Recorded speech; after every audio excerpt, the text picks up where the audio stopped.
Little Red Riding Hood. Once upon a time, in a small village in the middle of a big forest, lived a sweet little girl named Little Red Riding Hood. She got her name from the red hooded cloak her grandmother had made for her. Little Red loved to visit her grandmother, who lived on the other side of the woods. One sunny morning, her mother packed a basket with freshly baked goodies and a jar of honey for her grandmother. "Be careful, my dear," her mother said. "Stay on the path and don't talk to strangers." Little Red promised to listen to her mother and set off on her journey with a skip in her step. She hummed a happy tune as she walked along the winding path through the magical forest. Little Red didn't know that a sneaky wolf was watching her from the shadows. The wolf wanted the delicious treats she was carrying and came up with a plan to trick her. "Good morning, Little Red Riding Hood," the wolf said, pretending to be friendly. "Where are you going with such a lovely basket?" "Oh, good morning, Mr. Wolf," Little Red replied politely. "I'm going to visit my grandmother. She's not feeling well, and I'm bringing her some goodies to make her feel better." The wolf's eyes sparkled with mischief. "That's very kind of you. But don't you think it would be nice to pick some flowers for your grandmother from the meadow over there? I'm sure she would love them." Little Red thought it was a good idea and went into the meadow to pick some flowers. The wolf quickly ran to her grandmother's cottage, hoping to get there before her.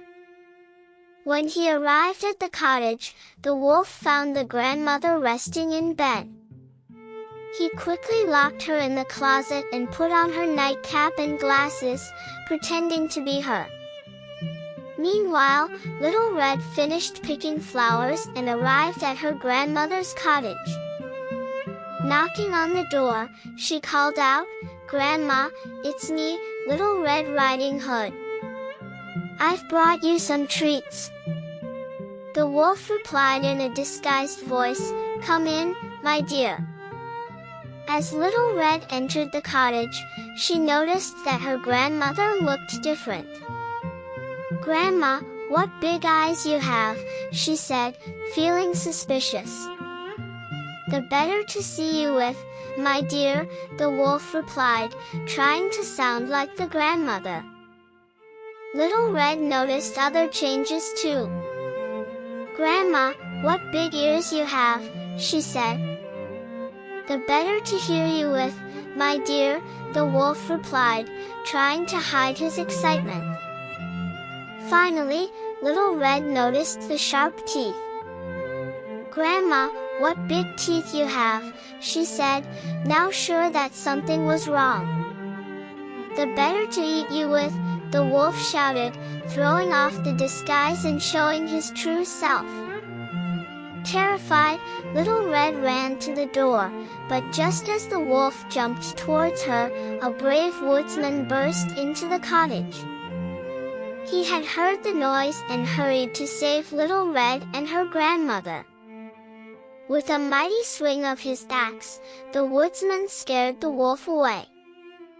Little Red and her grandmother were safe. From that day on, Little Red Riding Hood learned an important lesson about being careful and never talking to strangers. She thanked the brave woodsman for saving her and promised to be more careful in the future. Don't forget to like and subscribe for more bedtime stories. Thank you.